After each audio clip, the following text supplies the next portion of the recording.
Yo, it's your boy, Big Abundant, and this is part 3 of Feeling is the Secret by Neville Goddard. Now, if you haven't listened to parts 1 and 2, I suggest you go ahead and do that. I imagine they're around here somewhere. You can find those, click on those, or go to the playlist. But let's get right into it with chapter 3, Prayer. Prayer, like sleep, is also an entrance into the subconscious. When you pray, enter into your closet, and when you have shut your door, pray to your Father, which is in secret, and your Father, which is in secret, shall reward you openly. Matthew 6:6. Prayer is an illusion of sleep, which diminishes the impression of the outer world and renders the mind more receptive to suggestion from within. The mind in prayer is in a state of relaxation and receptivity, akin to the feeling obtained just before dropping off to sleep. Prayer is not so much what you ask for as how you prepare for its reception. Whatsoever things ye desire, when ye pray, believe that you have received them, and ye shall have them. Mark 11:24. The only condition required is that you believe that your prayers are already realized. Your prayer must be answered if you assume the feeling that would be yours were you already in possession of your objective. The moment you accept a wish as an accomplished fact, the subconscious finds means for its realization. To pray successfully, then, you must yield to the wish, that is, feel the wish fulfilled. The perfectly disciplined man is always in tune with the wish as an accomplished fact. He knows that consciousness is the one and only reality, that ideas and feelings are facts of consciousness and are as real as objects in space. Therefore, he never entertains a feeling which does not contribute to his happiness, for feelings are the causes of the actions and circumstances of his life.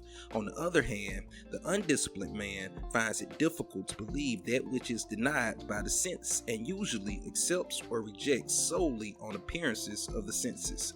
Because of this tendency to rely on the evidence of the senses, it is necessary to shut them out before starting to pray, before attempting to feel that which they deny. Whenever you're in the state of mind, I should like to, but I cannot, the harder you try, the less you're able to yield to the wish. You never attract that which you want, but always attract that which you are conscious of being. Prayer is the art of assuming the feeling of being and having that which you want. When the senses confirm the absence of your wish, all conscious effort to counteract this suggestion is futile and tends to intensify the suggestion. Prayer is the art of yielding to the wish and not the forcing of the wish. Whenever your feeling is in conflict with your wish, feeling will be the victor. The dominant feeling invariably expresses itself. Prayer must be without effort. In attempting to fix an attitude of mind which is denied by the senses, effort is fatal. To yield successfully to the wish as an accomplished fact, you must create a passive state, a kind of reverie or meditative reflection similar to the feeling which precedes sleep. In such a relaxed state, the mind is turned from the objective world and easily senses the reality of a subjective state. It is a state in which you are conscious and quite able to move or open your eyes, but you have no desire to do so. An easy way to create this passive state is to relax in a comfortable chair or on a bed. If on a bed, lie flat on your back with your head on the level with your body. Close the eyes and imagine that you're sleepy. Feel, I am sleepy, so very sleepy. In a little while, a faraway feeling accompanied by a general lassitude and loss of all desire to move envelops you. You feel a pleasant, comfortable rest and not inclined to alter your position, although under other circumstances you would not be at all comfortable. When this passive state is reached, imagine you have realized your wish, not how it was realized, but simply the wish fulfilled. Imagine in picture form what you desire to achieve in life, then feel yourself as having already achieved it. Thoughts produce tiny little speech movements which may be heard in the passive state of prayer as pronouncements from without. However, this degree of passivity is not essential to the realization of your prayers. All that is necessary is to create a passive state and feel the wish fulfilled.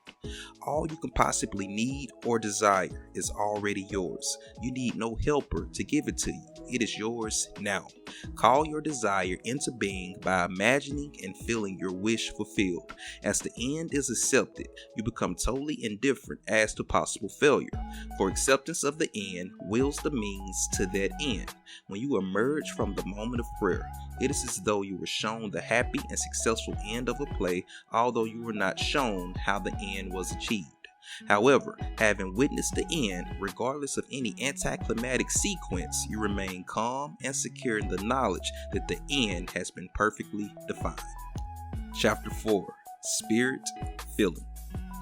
Not by might nor by power, but by my spirit, saith the Lord of hosts. Zechariah 4:6. Get into the spirit of the state desired by assuming the feeling that would be yours were you already the one you want to be. As you capture the feeling of the state sought, you are relieved of all effort to make it so, for it is already so. There is a definite feeling associated with every idea in the mind of man. Capture the feeling associated with your realized wish by assuming the feeling that would be yours were you already in possession of the thing you desire, and your wish will objectify itself. Faith is feeling. According to your faith, be it unto you. Matthew 9:29. You never attract that which you want, but always that which you are. As a man is, so does he see. To him that hath, it shall be given, and to him that hath not, it shall be taken away. Matthew 13:12 and 25:29, as well as Mark 4:25, Luke 8:18, and 19:26. That which you feel yourself to be, you are, and you are given that which you are. So assume the feeling that would be yours were you already in possession of your wish, and your wish must be realized. So God created man in his own image. In the image of God created he him. Genesis 1:27. Let this mind be in you, which was also in Christ Jesus, who being in the form of God, thought it not robbery to be equal with God. Philippians 2:5 and 6. You are that which you believe yourself to be. Instead of believing in God or in Jesus, believe you are God or you are Jesus. He that believeth on me, the works that I do shall he do also. John 14:12. Should be, he that believes as I believe, the works that I do shall he do also. Jesus found it not strange to do the works of God, because he believed himself to be God. I and my Father are one. John 10:30. It is natural to do the works of the one you believe yourself to be. So live in the feeling of being the one you want to be, and that you shall be. When a man believes in the value of the advice given him and applies it, he establishes within himself the reality of success. Yo, you made it to the end. Now do yourself a favor, go back to part 1 and listen over and over and over and over again. You want to get this until it's locked in your mind like the alphabet song, till it's locked in your mind like your own name. You want to be able to just live this to a point where you don't even have to think about it. You want to get to the point where you live out these principles on accident. So the way that you do that is by the law of repetition. You do that by listening to it over and over and over and over and over again, and get these things locked in. I'll see y'all next time.